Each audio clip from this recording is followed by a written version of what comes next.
Okay, so here's the deal. I'm going to run and find a mic. Run and get a mic. Here's the deal. We're working on day 3, right, that we talked about in the beginning. So we're not here to just talk and have fun with each other. We're here to figure out something we're going to do over the next couple years, so when we meet in 2027, we can, wow, look what we did on those 2 years. Now, we can't fix everything. You have seen a lot of stuff go down this morning, and we cannot even get close to fixing all those things. But we can get some of them, and we got to go after them pretty hardcore. Where I'm from in Mississippi, we tell people, if you see me on the side of the road wrestling with a bear, you better jump up and help that bear, okay? So that's what we're going to do, okay? We're going to jump up and go after it hardcore, okay? So here's how it works, guys. What we're about to get into is the LGS evidence smackdown. Okay? Hope you came ready. Michael, sorry I didn't tell you about this. Welcome to neurology. Yeah. There's water behind you if you need to cool off, man, okay? All right, here are the rules. We have 2 brackets. We got the what bracket and the how bracket. We're going to go at it head-to-head competitions. The moderators, myself and Renee, are going to pick 2 of you to go after these topics and tell us, the one we assign you, why it's one we ought to focus on in the next couple of years. And you can use those 4 categories to maybe think about why it is important. Each round is going to last 5 minutes or less. We get some opening remarks, maybe some rebuttals. Just like a good wrestling match, if you need any help, you can tag somebody out in the ring that maybe is really passionate about the subject and wants to throw in their piece. We're going to take a vote of the audience. We'll find out what we're most interested in. Renee and I will decide the counting of the votes, and our decision is final. And that's what we'll talk about tomorrow in our breakout sessions at the end, okay? Are y'all ready? Let's get ready to rumble! All right. The what bracket. First, we're going to go, the topic might be the best treatments. What is the best medication treatment specifically? What and when should we use it? Elaine, that's on you. And we're gonna pit that against comorbidities. How do we make the diagnosis and how do we manage them? Fabio, that's you. Take it away. Thank you. All right, so for the best treatment and medication, I think clearly this is of relevance to the LGS community. We have heard that is their #1 priority, is seizure control, right? So we have all of these other things. We've got comorbidities, but if you ask the families, it's #1. Okay, and so that's really of relevance to the community. I think also when you look at the comorbidities, we have the concept of epileptic encephalopathy, and if we improve seizure control, we also improve comorbidity. So we kind of get a twofer for that, right? You get the benefit of getting seizure control and improving comorbidities. So that is really, really critical. I think when we look at what is the best treatments, we have lots of information and we have very good studies, class 1 studies. What we don't know is how do we use these, in what order, when do we use these, is it sort of a cookie cutter approach, or do we actually try and group patients with LGS specifically into certain groups? So if we look at, say, hey, this is a person with predominantly tonic seizures or atonic seizures, this is a person with predominantly atypical absences, and then also those, those comorbidities, this is a person who has significant behavior issues. We just need better information on how we use those combinations together so we can improve not only seizure control, but also improve tolerability. And I think that we can actually do that with a lot of the initiatives that Tracy has talked about. So if we, and you have talked about, if we identify how we as providers use a similar note, so we can have data points for every single patient that we're starting. If we have a patient with LGS and they have predominantly tonic seizures and they have been on drugs X, Y, and Z, they have these comorbidities, we then select and we have those outcomes that are clearly defined, and that goes into, with people like Zach, who can actually pull out this information from the medical record, we can actually do this, and it should not cost a lot of money. What we don't want to do is to have people having to enter all of that data, but if we can figure out how to get that from the medical record, we would get some very good information. Excellent. Fabio, you're against the ropes, man. What you got? It's a tough one. Yeah, I'll start with comorbidity, and especially from the adult side. I think the biggest issue that we hear from families and just seeing these patients is the intellectual disability, psychiatric and behavioral problems. And it's really hard, as Tracy mentioned this morning, to measure it so then you can address it properly. So we need, the TAND is a great tool that we actually do use sometimes. So we borrow that from the TSC world to try to get a track of what's present as far as comorbidities in adults with LGS, but it's a very crude kind of checklist. It doesn't get into a lot of detail, and we don't have a lot of the training from a psychiatry standpoint to actually get a lot of in-depth information that would guide management. So intellectual disability, behavioral issues, psychiatric is the comorbidity that I would pick that we need to measure better and then treat better. And in that vein, we need to partner with psychiatry colleagues that would help us do all of the above and get that better. Especially, and it's a segue for treatment of just treatment overall, that a lot of the times we can get the seizures that much better controlled, unfortunately, with the medications that we have. But if we can get the other comorbidities better controlled, I feel like that would improve quality of life quite a bit, both for patients and caregivers. And then treatment, I don't have a lot more to add, but what I would sort of look ahead and try to get maybe more focus on would be the neurostimulation pathway. I don't think we know enough about neurostimulation, but I think there is a good role and an important role for us to study to see if that's relevant. I have a couple of anecdotes of bilateral central medium stimulation in patients with Lennox-Gastaut, and it didn't cure by any means, but it did improve significantly, and it did not bring side effects. So I was able to taper off some of the very sedating medications and still get that seizure control with DBS, for instance. So I think that's kind of where we lie ahead. Sounds like you're seeding. You can't do that. You got to fight for this. Anyone in our audience who'd like to make a comment? Why do you like Elaine's argument around strongly best passionate treatment? about one Why over do the you other? Why do we really need to figure out comorbidities? We're not expected to solve the problem in this debate. We're expected to take this tomorrow so that we can start to figure out how we're going to solve the problem over the next 2 years. I see you. Elaine's model seems to fit in very well with new AI developing techniques.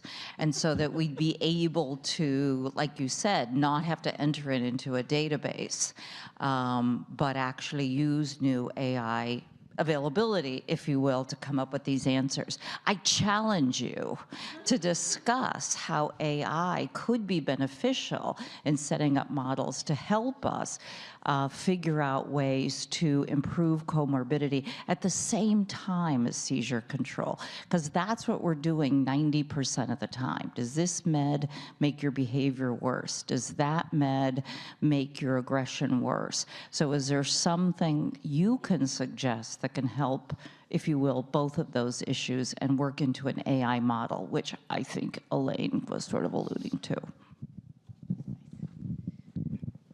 Oh, we have one over here from Tracy. I have a question too, and then you guys can respond. Do we have, I believe we have evidence from Elaine's talk that treating the seizures can improve the comorbidities in some ways and in some patients. Do we have data that treating the comorbidities can improve the seizures? We do have data that treating sleep disorders can improve seizure control, just to throw that out there. I'll just make one comment real quick to your comment about AI. Big proponent of AI, but AI sucks if we don't measure stuff, right? We need to label data. So it's useless. And we get to see patients and they're like, well, they have behavioral issues. And what behavioral issues? Oh, this, then the other thing. So how much? To what degree? What and then if there's no AI that will ever figure that out if we don't label it correctly. So that would be my take on it. All right, let's take it to the card. Let's take All a right. vote.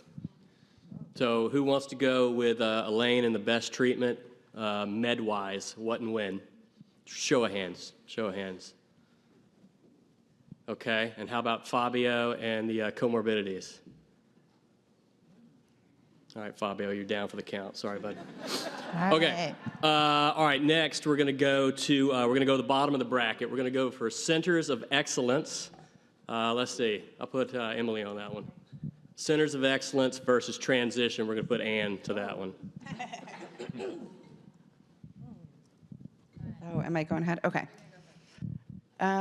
Centers of excellence are important for a variety of reasons. One is it really concentrates knowledge, development, and research in one area. So I think if you have your care spread out over a large area, you don't have those resources all together. You don't have that sort of knowledge base to build new information, to try new therapies, and to pursue new things. There's always a downside at being siloed like that or in a location, but I think if your center of excellence is part of that, you have strong outreach, then you have the ability to utilize that power that you have as a center of excellence and spread that to other areas and to support those other areas, either smaller institutions or private practice providers that may also be treating what you treat. I think, as I mentioned earlier, the Center of Excellence can also be helpful because there are guidelines which designate what a Center of Excellence is, and hospitals want those things. They want to say they're a Center of Excellence, so they want to be able to do that and to put that on their website. And so if whatever that board is that's designating you as a Center of Excellence lays out really important, fundamental, structural things that are vital to patients, meaning things about transition. I'm not going to talk too much about that again, but I think that that also helps patients because that is going to get you resources you might otherwise not have. Just like I said about a social worker that we would not have unless the Adult Congenital Heart Association mandated that. So it's really important to force your hospital sometimes to do things it doesn't want to do for financial reasons, but really are going to be beneficial. Several thoughts. Number one, there aren't that many CHOPs in the world, right? And if you're in rural Louisiana, then it is really not an option for those individuals, particularly with limited resources, to actually go to a place that's 500, 700 miles away. The flip of that, however, is that utilizing those guidelines on a more local basis, I think has value. I, in fact, wrote down one of the guidelines is you get to get a social worker because I'm dying to have one, and I'm going to drag that out and say, look, if you really want to be a regional center, because these outside hospitals that are not resourced in the same way very much do want to be leaders in their regions. They do want to provide the best of care. It's not like, oh, it's okay, we're just community, or it's okay that we're in a less resourced area. It's that we want exactly the same care for those patients. So having the centers gather the data, use AI, maybe not. Anyway, use AI and say, this makes a difference. I want to know what medicine we should use in our children with Lennox-Gastaut. Just because we don't have a center of excellence is not going to change the fact that we are going to do our very best for everyone who's in there.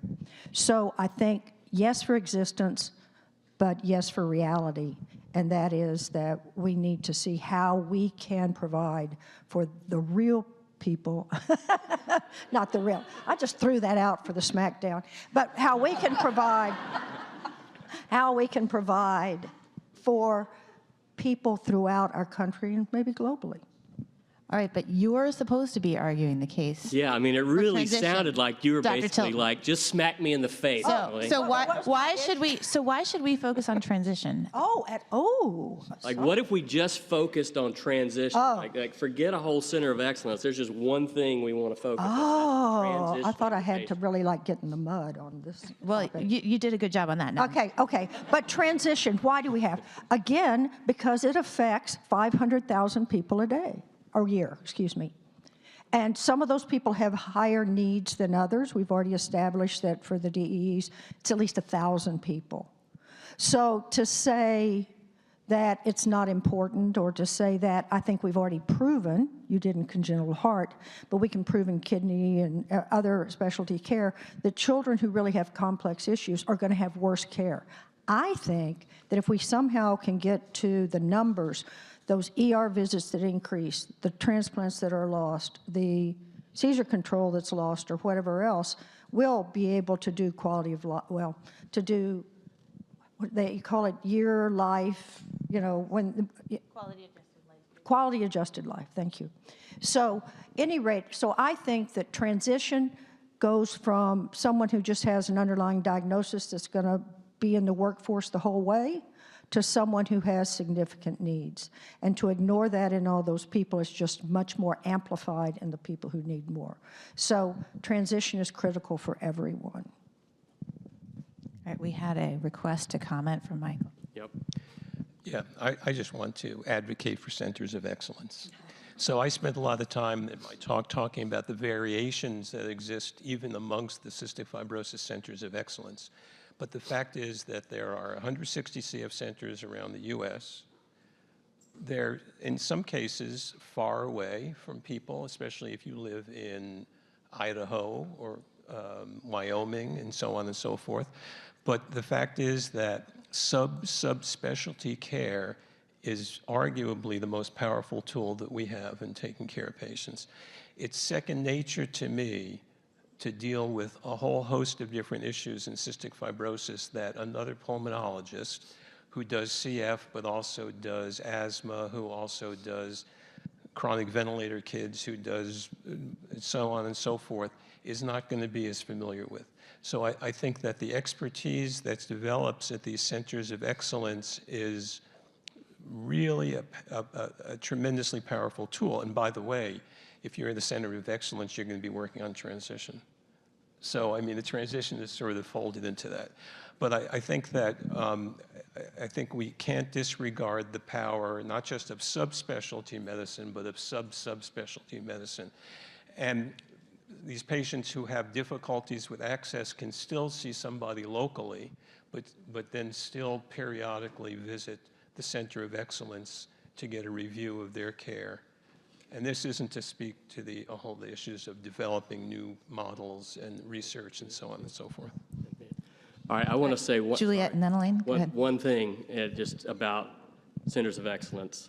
I'm all game for this, but every rare epilepsy wants to go this direction, and I swear if I have to fill out a form for every rare epilepsy group to show that I'm a center of excellence for that rare epilepsy, I'm going to lose my mind. So we've got to be a rare epilepsy center of excellence or whatever we want to call it, but it's got to be a uniform thing. Yes. Juliet and then Elaine. I was thinking along the same lines. So we've already decided that we're going to spend some time developing a guideline, a beautiful guideline to determine what is the best treatment and when. And then we're going to need to implement that. And how are we going to implement it? Where are we going to do it? Who are the people? Where are the places that will be implemented? And hopefully that would be at something like a center of excellence, and we wouldn't be just filling out forms.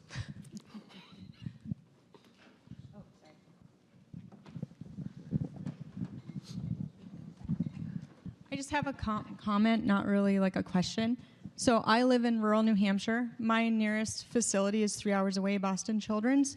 How about we rewrite the narrative? Not a center of excellence, let's have a provider. So each individual provider can pursue to be that person. So maybe that's somebody that's closer to home for me. Just a thought. It doesn't need to necessarily be a facility, it could be a significant one person. I can comment a little bit on that because we have similar issues with congenital heart disease, and I'm from a rural area myself, and it's always difficult to access care, and I recognize that dragging somebody 3 hours into a city is a lot to ask. And one of the things that the Adult Congenital Heart Association has sort of established is that you can have a center of excellence, and then you can have sort of attached providers and like smaller institutions. I think one of the challenges with being a solo provider, and this is specific to congenital heart disease, is that you need a lot to support a patient with congenital heart disease. So you need cardiac MRI, you need cath procedures, you need echocardiograms, you need surgeons, you need interventionalists. So it's hard to be a solo provider and do all of those things, but you can be a solo provider who has access to those things through another institution.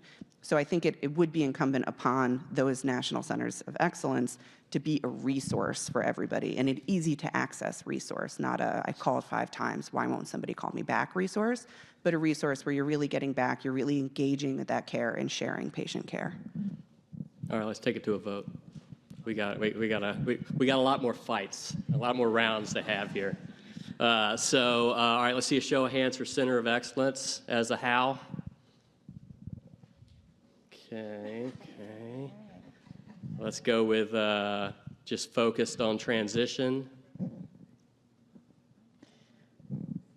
It's close. What do you think, Renee? Our decision is final. Yeah. I put that on the slide. You did put that. You also didn't tell me how we were going to come to our decision. I thought just eye contact was going to make it work. I don't know. Details. We're going to have a runner-up bracket, right? There we go. Yep. Let the families vote. Ooh. All right. If you're a family member represented, would you like to vote for Center of Excellence? Would you like to vote for transition? It's still really, really, really close. Yeah. Yeah, thanks a lot, Kim. That worked real well. All right. We're going to put Center of Excellence here, but I'm going to come back. I'm not letting go of the transition piece either. All right. All right. Now, I have next, a quick biomarkers. Fabio versus Elaine for best non-med treatment. When, what, where? Okay, I'll start this time. Okay. Best non-med versus The biomarkers. Yep. biomarkers progression. Okay, so biomarkers, back to AI, and I guess I'm going to be a proponent of AI. I'm biomarkers, right? Yeah, I'll pick biomarkers, yeah. So to feed an AI that could actually be helpful, not just the centers of excellence, but in every transition, not in the States and abroad, I think we need to understand what they are so we can label them, we can measure them, and then they can be actually put into models that will help us diagnose better, especially in the adult side where they're not present at all times and they're transitory. And most importantly, perhaps for treatment response. So if we did have biomarkers to predict long-term outcomes and then ultimately to pick medications and non-pharmacological interventions, I think that would be very helpful. It'll make a meaningful change to patients' lives and quality of care of patients and caregivers. So I would stick with biomarkers, but not just diagnostically, prognostically, and treatment response wise. Right, so looking at the non-medication, non-pharmacologic treatments, I think that when we look at the pharmacologic treatments, I've shown you, right, the best are about the average benefit we get is a 30 to 40% reduction in seizures. We're going from, 100 seizures a day to 60 seizures a day. Is that a big improvement in one's quality of life? Not really. Not really, maybe a little bit. When we look at our non-pharmacologic options, we do have some very, very successful ones. I think while there's a minority of patients who could benefit from resective surgery, those guys have a potential to become seizure-free. Not only seizure-free, but we have the potential to really turn around their development. But there clearly is that time is brain concept, right? So if we wait until the person is 20 years old, we've lost the battle. We're not really going to see a significant improvement. If we see that patient as they are evolving from spasms to Lennox-Gastaut and we send them to Scott and he operates and that patient is seizure-free, that's what we really want to do, the best seizure control as early as we can, not only to improve seizures, but also to really save development and cognition. We also, when we look at our other non-seizure or our other non-pharmacologic options, the ketogenic diet in that review by Monica Lemon, we saw that about a quarter of patients had a greater than a very significant reduction, more than what we see typically with our anti-seizure medication. So I think that's really telling us that we want to, at least for certain kids, and where we have motivated families, move to that very, very quickly. Even things like VNS, a 50% reduction, that's more than we're getting with a lot of our pharmacologic options as well. And then as you had mentioned, I think the whole concept of deep brain stimulation and other forms of neuromodulation really are going to have a very critical role in reducing not only seizures, but the cognitive comorbidities that go along with that. So I would say that that's a really critical thing that as we go to the future to look at. Cool. For the record, if you send the patient to Scott and he operates, you are screwed because I am a neurologist. So, but I'll try my best. We have a comment over here. Yeah, this is just a comment, not question, but I just want to support Fabio for biomarker, because we're just looking at one of the most common non-MET therapy for meta-analysis, looking at the neuromodulation. And what we found that VNS, DBS, RNS, they are overall 50 to 70% cases, we have seen 50% or greater than responder rate. But most frustrating thing for us that we don't know which patient would be super responder and which patient would not respond at all, or they may have worsening. So for individual patient level, when I'm seeing the patient, doing preoperative counseling, there is no way for me to know without biomarker to tell that family that your child would be better responsive to this therapy. So I think it's really, really important to focus on biomarkers. Thank you. In full disclosure, I was voluntold to make this comment. However, I believe in it very strongly. So another voice in favor of biomarkers, we know from the tuberous sclerosis vigabatrin study that if you see those spikes before the child has developed epilepsy and you start vigabatrin, you can prevent that child from developing infantile spasms. So preventing epilepsy is a thing we can do now, but we need to know what those biomarkers are. So I'll show some data this afternoon. For children who eventually develop Lennox-Gastaut syndrome, that slow spike and wave appears in their EEG reports before they get a diagnosis of LGS.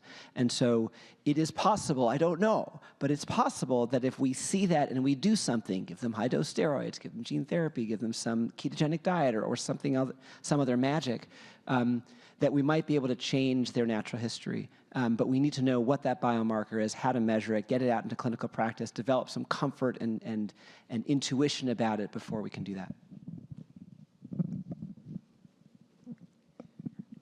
Hi, I want to vote in support of biomarkers because also before we discount medications and talk about the overall mean reduction, we have to remember that there are super responders for different drugs also. So whereas 30 or 40% might not impress people, 25% of patients getting a greater than 75%.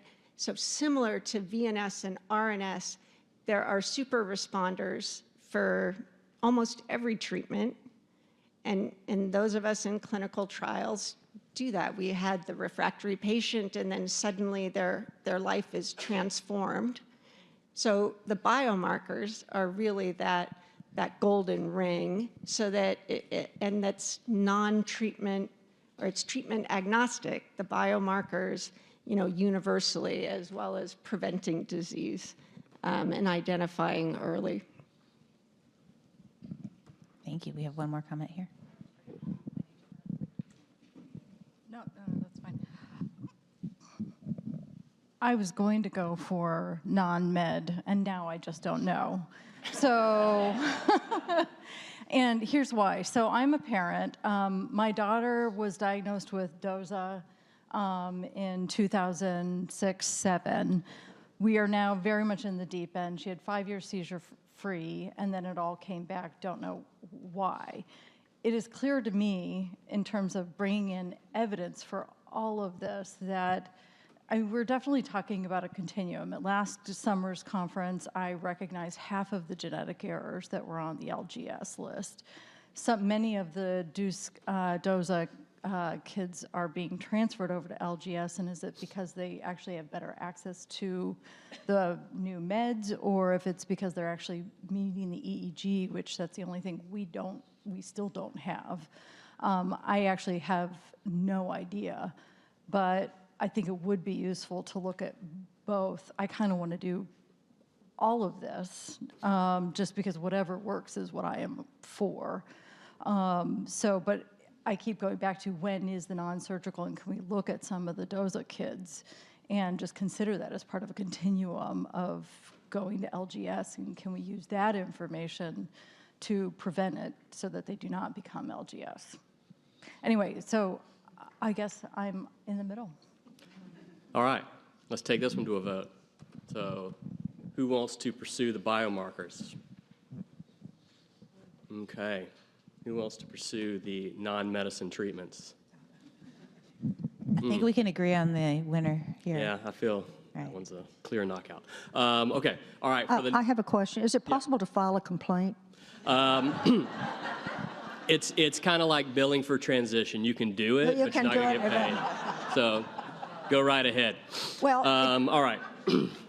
it just occurred to me Yeah. that mine was 2-1 because both of them chimed in. I just wanted to point that out. Okay, I'm done. You're done now? Okay. All right. All right, now back down to the how bracket. So on this one, should the LGS Foundation really pursue hard the registry and developing a natural history, or should we just focus on developing some guidelines? And Michael, I'm glad you've got the mic because you're going to fight yourself on this one. Oh.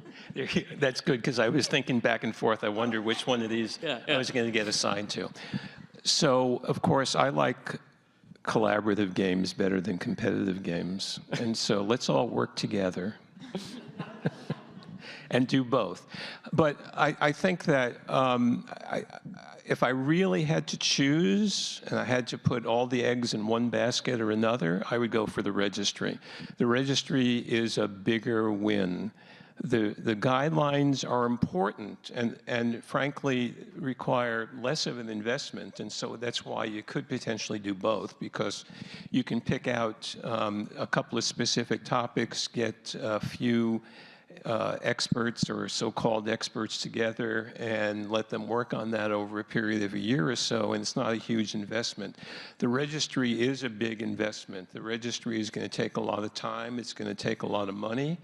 But I think that the benefits, what you're going to get out of it is tremendous. And again, I touched on that in the presentation I gave. The Cystic Fibrosis Registry, I think, has really been key to most of the advances that we've seen in cystic fibrosis care over the last 50 years.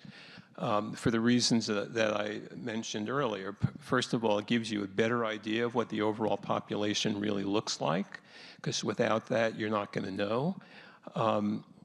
People just looking at what they're seeing locally are seeing their own little snapshot of what they're seeing locally.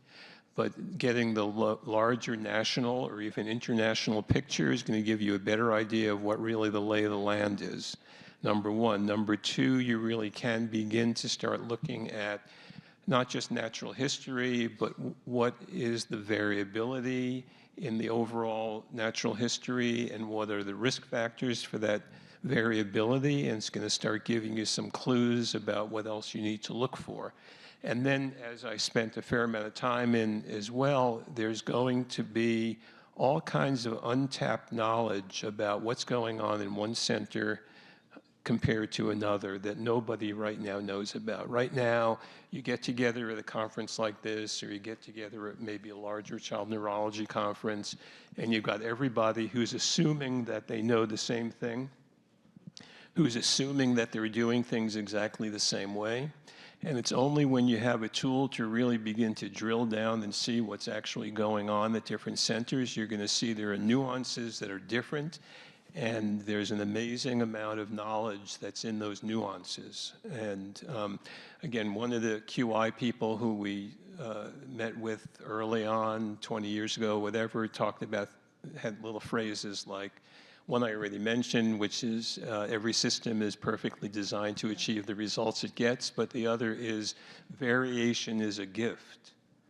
If there's differences in care and there's differences in outcomes, if you can drill down and get a better feel for where those correlations lie, it'll give you a better idea about where to go in terms of those sorts of nuances right now that you don't know about.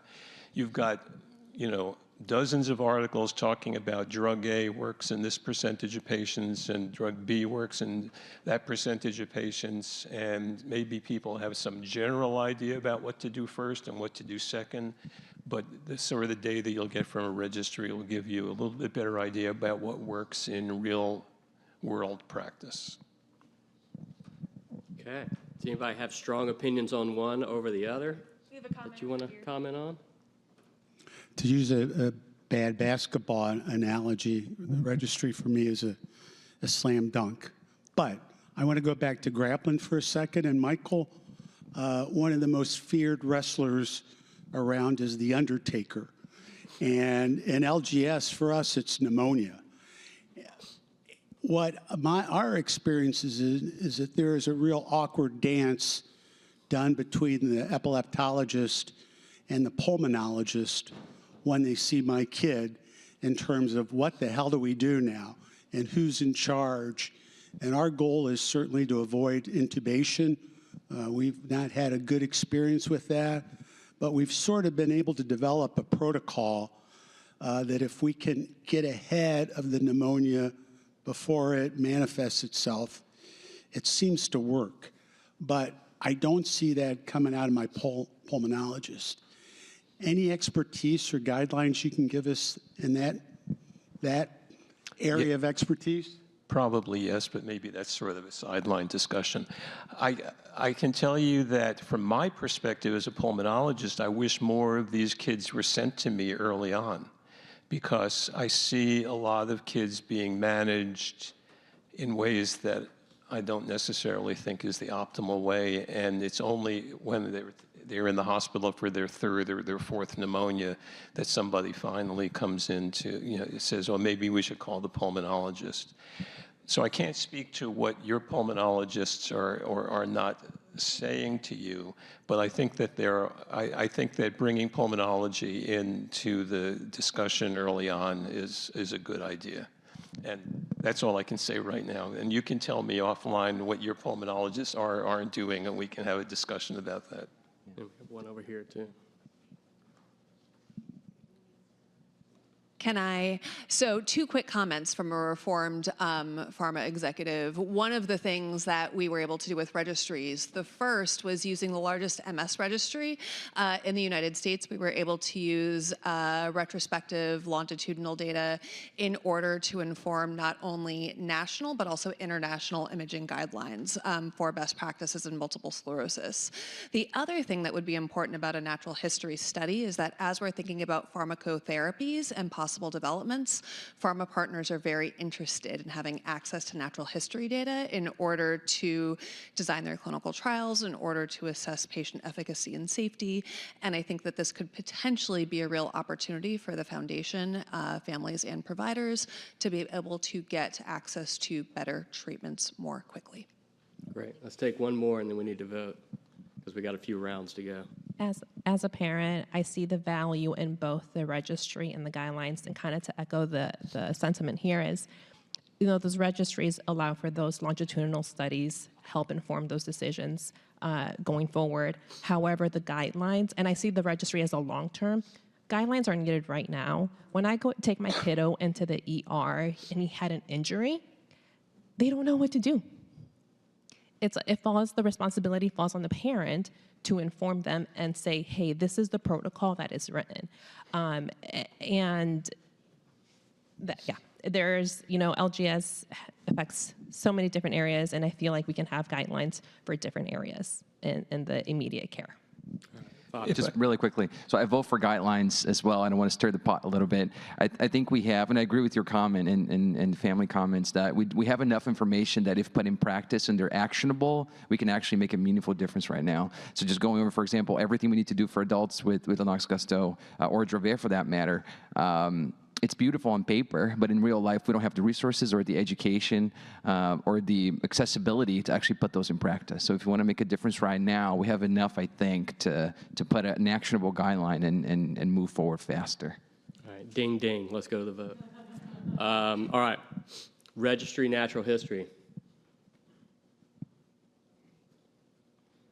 Guidelines.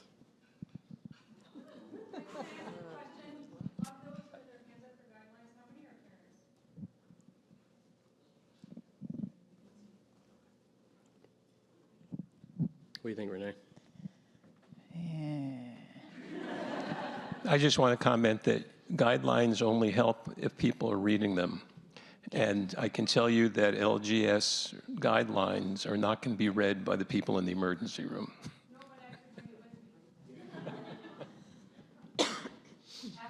We started with a list of things that are all important. Okay. The other thing I will say is I heard something about there are potential sponsors who would be interested in funding registry of natural history, and that matters. And if I look at your experience in CF, like, amazing.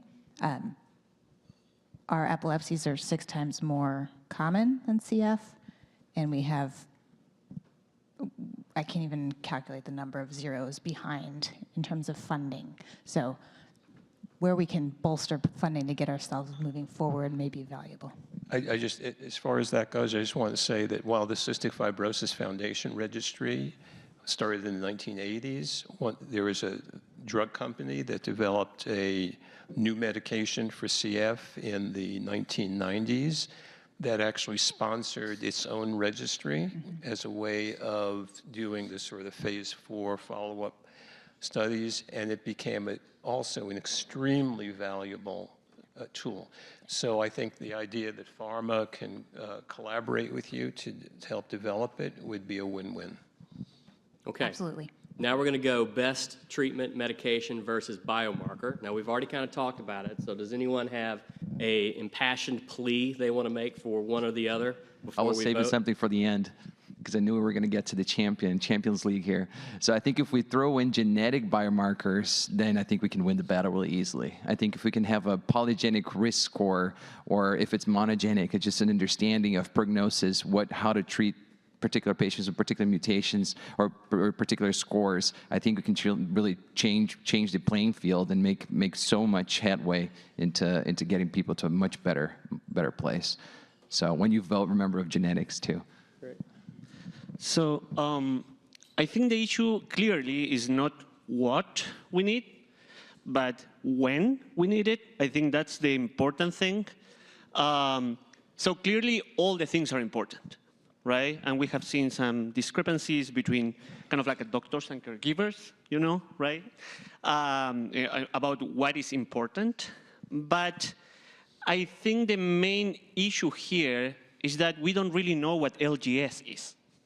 So that's why I want to go for biomarkers, because in my opinion, in the future, we will have LGS type 1, LGS type 2, LGS type 3, right, and so on. It will be kind of like a spectrum disorder. It cannot be that so many different genes mutated in the human body, get to the same point, right? So for sure, there are different things. So it's difficult to find a good treatment that will solve everybody's problems, right? So that's why all the different medications have like a 25% reduction in seizures, right? No more than that. Of course, Dravet syndrome is different, right? So it's like a 75%, 80% reduction, right? But it's just one gene, right? So if we don't use biomarkers to define first what LGS is, it's very difficult that we will be able to fix it. Thank you. I see you, Dr. Wheelis. Okay, I'm going to argue against biomarkers. Instead of arguing for something, I'll go back to Tracy's opening slides when she nicely showed that there's a ton of etiologies that are part of LGS. This is not a single defined entity. All the people that have argued for biomarkers have used TS or other monogenetic epilepsies as their goal. We do not have that. When I started this, and probably when Elaine started this, for example, LGS included PCDH19, no longer part of LGS. CDKL5, no longer part of this. Even Dravet was LGS, no longer part of this. So we pulled out all of those. We're left with all the other stuff. Much of it is early brain insult and injury. It's not going to be monogenetic. So I think if we find a marker, it's going to be, once they have the disease established, there's a common marker because of early brain injury, but that's late in the game. So I think that that's a path that we could spend a lot of time and effort on, but given that this is such a multitude of ways you get to LGS, I don't think we're going to find one that predicts and that we can figure out a treatment for in the next couple of years. I don't think that's where we want to go. We're not there. Okay. Can we go to we get Elaine, then let's go to a vote on this one. So as much as I hate to give up the best treatment medication, I do think actually looking at biomarkers will help us identify for a given patient, as was mentioned, this is a very heterogeneous disease, and not that we have to look for every super rare genetic condition, because I agree with you that that's going to be challenging, but we could bucket them in bigger buckets, right? We could say LGS, who has significant behavior issues, there are certain medications that probably should not be used, and that is a biomarker.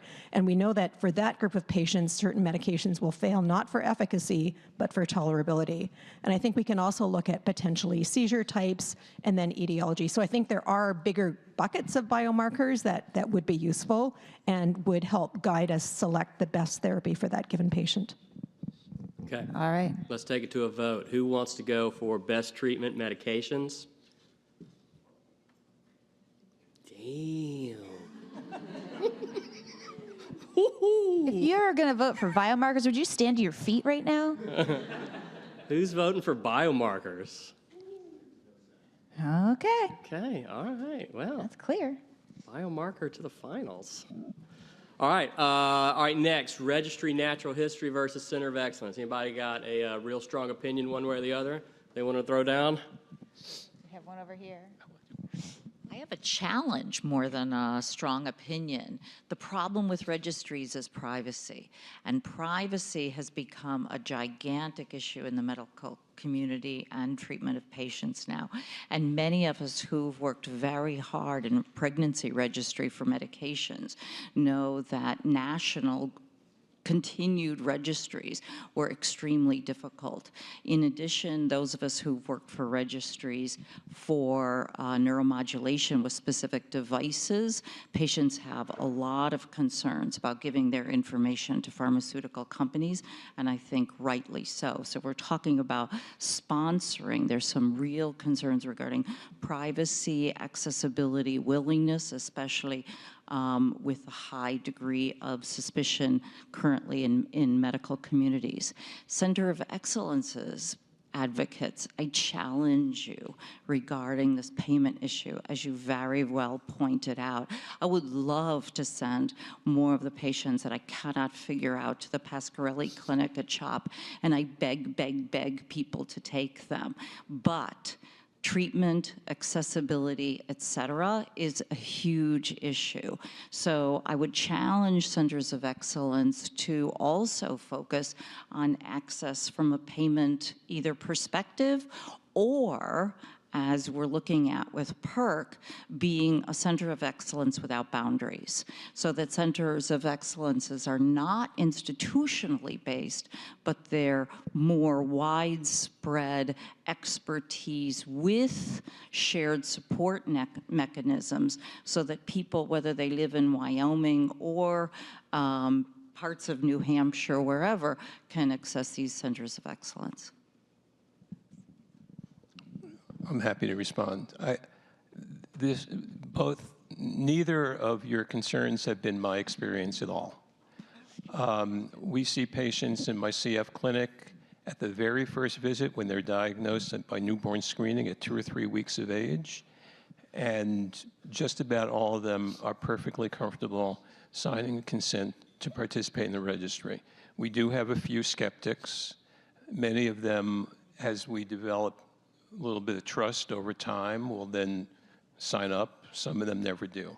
But as I mentioned in my slide, something like 98% of all the patients who attend cystic fibrosis centers, which are centers of excellence, are participating in the CF registry. There are safeguards that need to be taken. Again,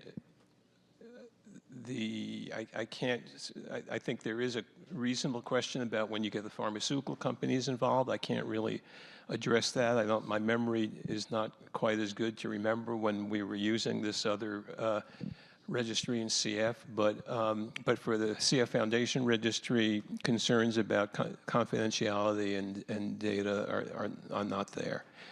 In terms of centers of, your concerns about getting people into centers of excellence, at my place right now, if you call with a child with asthma, we will probably take 8 months to get you in to see us. If you call with a patient with cystic fibrosis, we'll see you this week. We have a structure that really just bends over backwards to accommodate these patients. Now, again, some of it is funding that we get from the CF Foundation, which I'm sure on everybody's wish list and may not be there. But we are actually, because of institutions' interest in the status of being recognized as a center of excellence, they will provide support that they don't necessarily provide to other places. And if you have the centers of excellence where you've got people who are in academic medical centers and they're doing research, they've got a lot of other reasons why they want to go out of their way to make sure that they get these patients. So again, neither of your concerns have been borne out, at least in CF. Can I just ask a question? When you have the people come, do you physically register them in clinic? It's not scraping the data off the medical record. You mean as far as the registry goes? Yeah, as the registry goes. We have, so right now, and again, this goes back years back to when it used to be on paper, and now it's electronic. But we have a specific person who's part of, my nurse coordinator is actually also my data entry person. So she enters data into the registry electronically after every visit.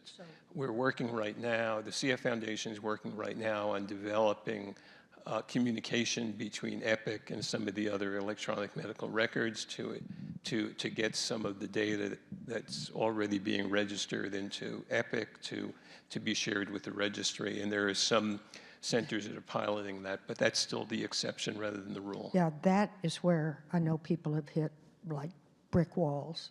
Yeah. And even the AAN had their registry, and I mean, it was an incredible amount of anonymity and all these other things that had to be done. So it may be because you're able to have someone data entry right there. But again, we get, the CF Foundation has the resources to provide funding that actually helps to support that. And as I mentioned, we get that funding in proportion to the number of patients that are in the registry and the data sets that we put into the registry, so we want to go out of our way to do it. So that's all worked out in that way.